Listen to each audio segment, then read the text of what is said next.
Are you ready?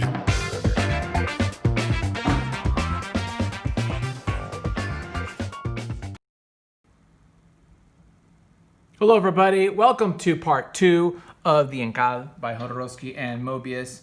So glad to have you here with me.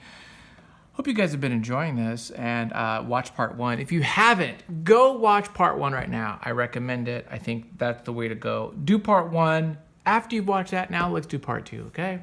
Or just watch whatever you want. I don't care that much, but it's gonna be spoilerific. We're going through this, so there's spoilers, okay? Spoilers.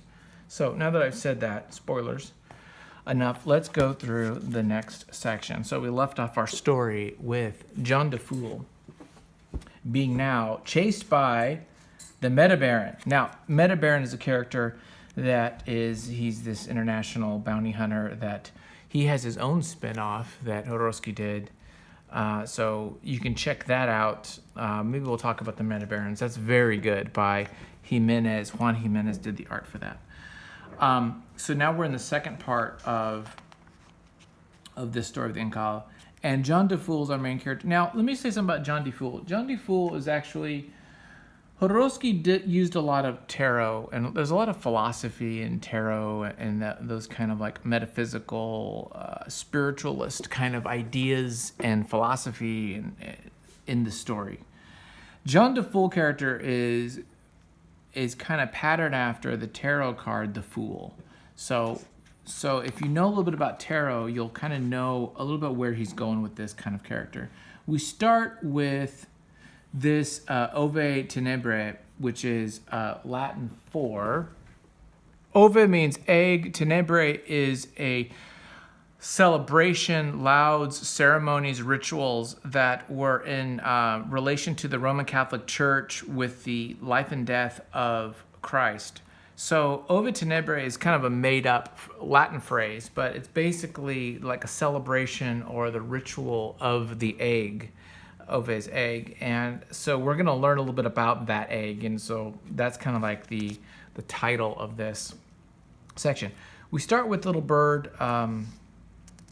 squeaking and squawking being chased by technology. And so this is like nature and technology, kind of like the odds of those two kind of elements on Earth. And Jodorowsky does a lot of that. He talks a lot about nature and tech and how they interface and the challenges with that. And, you know, again, we can see some of the great rendering of Moebius and what he's doing here. John Gerard. I just love the line work, the way he stipples out and has texture on things is just really great. His perspective is simple but yet elegant. I mean, there's just a lot of things that he's doing here that is just really good. Just the way he draws the contours, the cross contours to show form and volume he's the guy for that, right? And it's not super rendered. It's just enough information to kind of explain that. Also, you have to mention, look at these big expansive panels where he has this really great drawing. And this is all small. I mean, it's shrunken down, of course, but I mean, he's using like tech pens, and he's like a rapidograph to draw this little fella, the techno priest guy, and techno pope rather. And then look at all the armies, you know, the people, and look at this cool technology. He's great at organics. He's great at technology and gears and widgets and the costuming. And you got to say the coloring is great too. Just even the gradation of this going from a umber to a blue, you know, is really great stuff. And you see this kind of airbrush in here that they did, as well as some good flats. Great drapery. I mean, you know, there's like all the elements, right, of drapery, composition, color.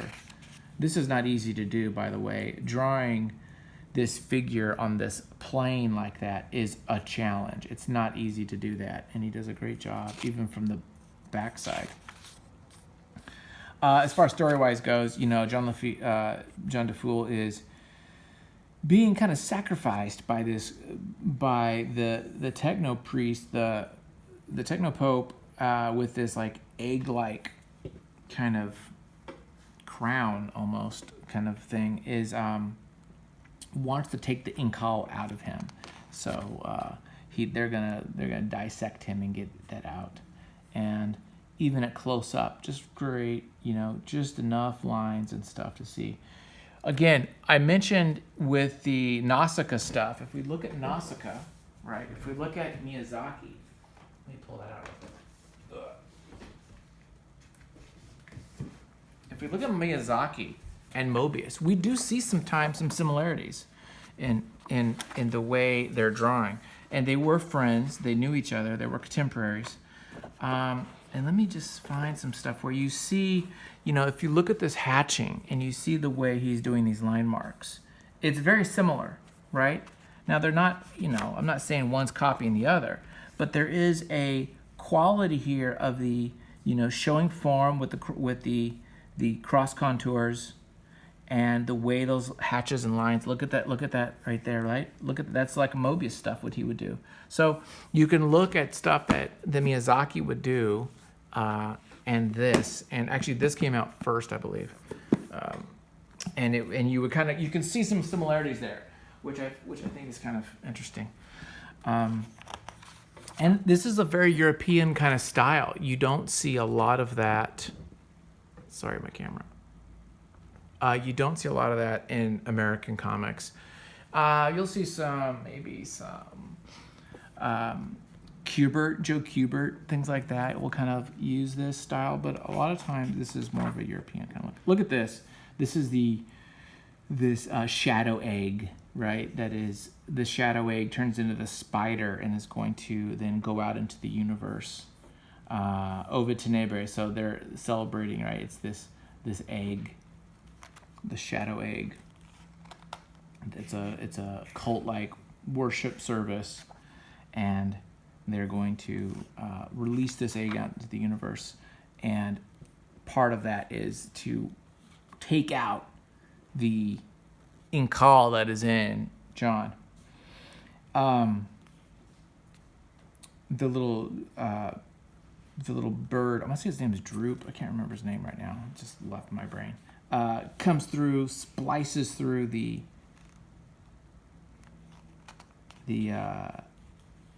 shadow crown, they call it. He loses his power. Look at this, isn't this great? I just love this, like here, and he's like, he starts to wither away. And then there's electrical, and it kind of destroys the stuff. Now he uses the Incal. So the Incal is like part of his soul or his body now, and he can kind of like use it, and he has powers if he could just learn how to like manifest it. This is great. I love this body. Now he's kind of like forcing this will back into that to get the crown back. Unleash your techno powers. This is just really cool. Like, look at all this little techno-y, gadgetry stuff. Tubing and wires and pipage and stuff. And he goes inside this device, the kind of extraction device. I have no idea why he does it, but I guess he just feels this is the only way out. And he goes inside. Great lighting, by the way. Great lighting. And they're like, oh, great. Now he's in there. Not a problem. Because now the holy guardian of the black claw, the Cardio Claw, is in there. Cardio Claw. Meanwhile, we go back to the Metabaron. Metabaron's in the snow looking for the techno priest, like temple. And he kills some bergs, makes short work of them. Not a big fan of that gun, but in a way it's like, hey, you know what? That's not important. It's just a little gun. It doesn't matter. And beautiful. This is just really cool. I like the coloring on it too. And then he's just like, dude, we got past him. Not a problem. We got this, Droopy. And maybe not. Now the Cardio Claw. Mixing. That's kind of the horror of these techno priests. It's that combination of biomechanic, techno, bio, cyborg type of creatures and beings and such. So this is kind of a little horrific crab-like crustacean with mechanical claw parts and stuff. But there's these moments where he just like finds the power within himself to like attack. So he gets a little courageous. Again, the fool would just react upon things that are upon him. And he battles it, he destroys it using his Incal power, and then it opens up into this flower. And there in the middle of the flower is the black Incal. So there's the white Incal, which is inside him, and then there's this black Incal, which is what the techno-priests are worshiping. And now they're like, the black Incal is lost to us. The whole place explodes. Now we're back with the new president. Remember, the president got his new body, and he's up in the upper echelon of society with their halos and such. Just look at this, how beautiful this panel alone is. And I'm going to just do this. I'm going to zoom in on this panel. Okay? How you like them apples? And just look at this. Look at the depth. Beautiful line work. Now, the original of this was probably, this could be 10 by 4 or something. So it's much larger, but still. Using just a repudiograph, he's going through here, and look at these lines on the boots, just to show those little leather boots, the cape, all this, the depth. Now look at the different layers of people, and then way back there, and then farther back, and he's using this pointillism to show the hillside, and then the shrubbery and the trees, and this kind of vines and grapes and flowers and such on this, grease-like pillars.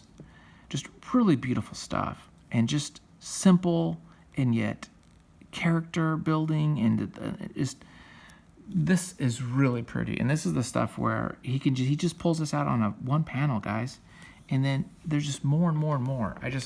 I love that kind of stuff. I just feel like he's just a genius with it. So we find out that the Techno City has been destroyed. Not a good thing for the president, because that means that now he's going to have more problem with the Supreme High Priestess or the Supreme Highness. So the Empress is going to be coming down on the president pretty soon because the Techno City was destroyed. So there's these different groups, factions, or there's the techno priests, there's the government, there's the Empress. Again, it goes back to Dune, that whole idea of the Dune with the navigators who are in charge of the spice trade, the emperor, and then there's these duchies or not duchies, barons and papal regions and such. Now we're introduced to a new character, Anima.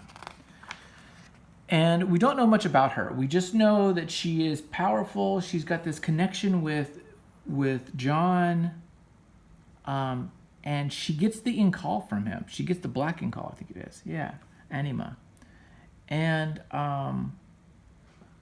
again, she's going to be important in this story as we go.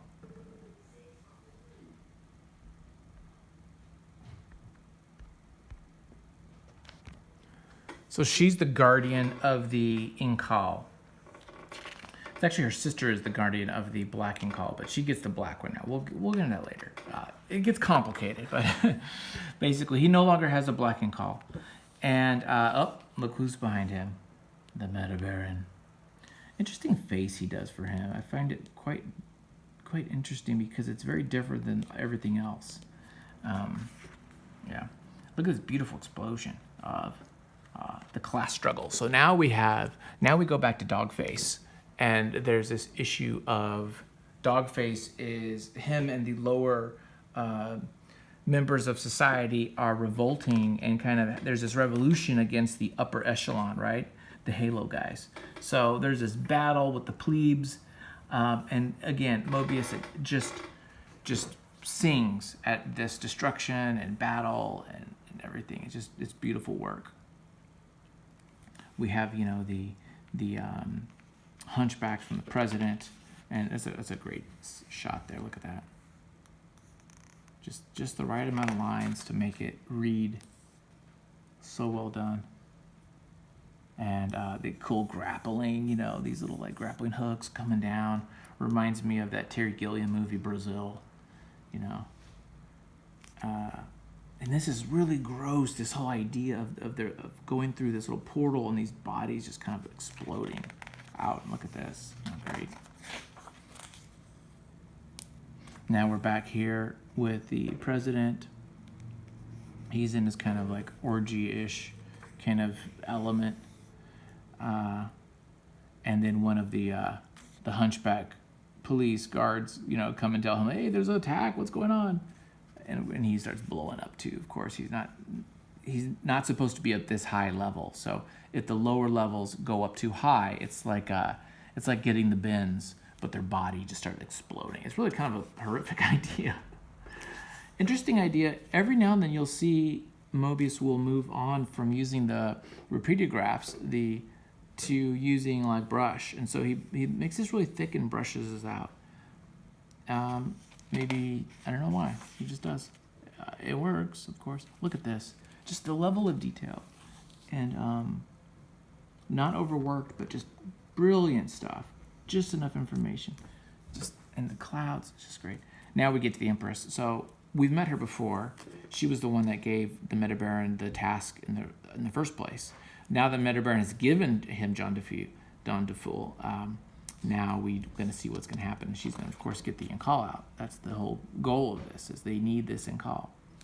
Now we get introduced to the hermaphrodite character, and we'll learn more about it in part 3, but this is where we get this almost like a Hindu kind of philosophies about the perfect person, this androgynous being that has both male and female aspects to it, kind of an oracle or guiding wisdom.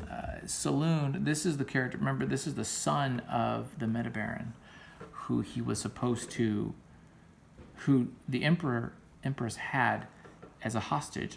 And so the Metabaron did the task of capturing John so that he could get his son, Saloon. Look at this. This is just a great panel, great composition right there. With that blank space, it works perfect. And they're about to stab him, and guess what? Everything's about to happen. He's about to shoot, they're about to stab, he's about to get, this is about to attack. Everything's about to happen right this moment. And then explosions. And this is just great. This is just wonderful stuff. The attack is continuing, and the upper levels have been attacked. Dog faces leading the revolution, and then now John is revived, and then now the Metabaron, and now everyone's attacking, and so it's all mayhem and everything. And so, but it's not enough. They're still under fire and outnumbered. I love this panel. This is one of my favorite panels of the whole comic. I just love the way it shows this, just this kind of cave-like thing with the steps down and everything. Just love that. And she takes them down into the bottom. There's a hidden passage. Takes them down to a jet to escape. And then they escape. All of them kind of somehow working together to escape the destruction of the revolution. And they go down this whirlpool. And that's where we end part 2. Went by a little quick, but the idea is it's brilliant. There's a lot going on here. There is a lot of like political intrigue and things. And of course, Jodorowsky puts his philosophy and ideas on top of it. But that's part 2. We'll do part 3 next week. We'll do these like once a week, maybe, and just kind of bang this out and finish it up by, I think it'll be 4, maybe 5 parts. And then maybe we'll do a recap and just go over everything again. So thanks a lot for watching the video. If you don't have this, it's so good. You got to see it. You got to get it. Okay. Thanks, guys. Bye.